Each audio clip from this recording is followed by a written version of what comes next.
Brides ചോദിക്കാറുണ്ട്, ചേച്ചി pimple മാറ്റാൻ എന്താ ചെയ്യുക?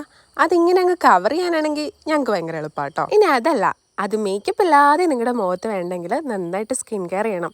നിങ്ങളുടെ കൈ നിൽക്കൂലെന്ന് തോന്നുവാണെങ്കിൽ ഒരു നല്ല ഡെർമറ്റോളജിസ്റ്റിനെ കണ്ടിട്ട് അഭിപ്രായം ചോദിക്കുന്നത് നല്ല. വെഡ്ഡിങ്ങിന് ഒരു 2-3 മന്ത് മുന്നേ ഒരു ഡോക്ടറെ കാണുന്നതും കൺസൾട്ട് ചെയ്യുന്നതും നല്ല മെഡിസിൻസ് എടുക്കുന്നതും അത് നന്നായിട്ട് സ്കിൻ കെയർ ചെയ്യുന്നതും ഒക്കെ നന്നായിട്ട് ഹെൽപ്പ് ചെയ്യും കേട്ടോ. ബ്രൈഡൽ ടിപ്പ് സീരീസിൽ ഇത് 3-ാമത്തെ ടിപ്പായിക്കോട്ടെ. മേഘ്നേനെ ഈ ട്രഡീഷണൽ ലുക്കിലാണ് അടിപൊളി എന്ന് ഞാൻ പറഞ്ഞപ്പോൾ നിങ്ങൾക്ക് എന്ത് തോന്നിയായിരുന്നു?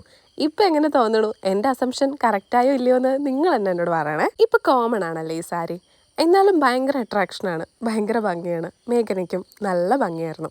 ഞാൻ കണ്ടു പരിചയമുള്ള മുഖം എന്ന് പറഞ്ഞില്ലേ, നിങ്ങൾക്ക് ഇയാളെ പോലെ ആരെങ്കിലും സോഷ്യൽ മീഡിയ പരിചയമുണ്ടോ എന്ന് ഒന്ന് കമൻറ്റ് ചെയ്ത്. വടകര ഭാഗങ്ങളിൽ ഇപ്പോഴും ചിലയിടത്തൊക്കെ അമ്മയ്ക്കും കസിൻസിനും മാമന്മാർക്കും ഒക്കെ ആഗ്രഹമുള്ള പരിപാടി കേട്ടോ ഈ സ്വർണ്ണം ഇട്ട് കൊടുക്കൽ. മേഘനയുടെ ഫാമിലിക്ക് അത് ആഗ്രഹം ഉണ്ടായിരുന്നു, നമ്മളതങ്ങ് വിട്ടുകൊടുത്തു. വിശേഷമൊക്കെ ഇനി നാളെ പറയാം. ഇത് ഇഷ്ടമായോ എന്ന് പറയണേ.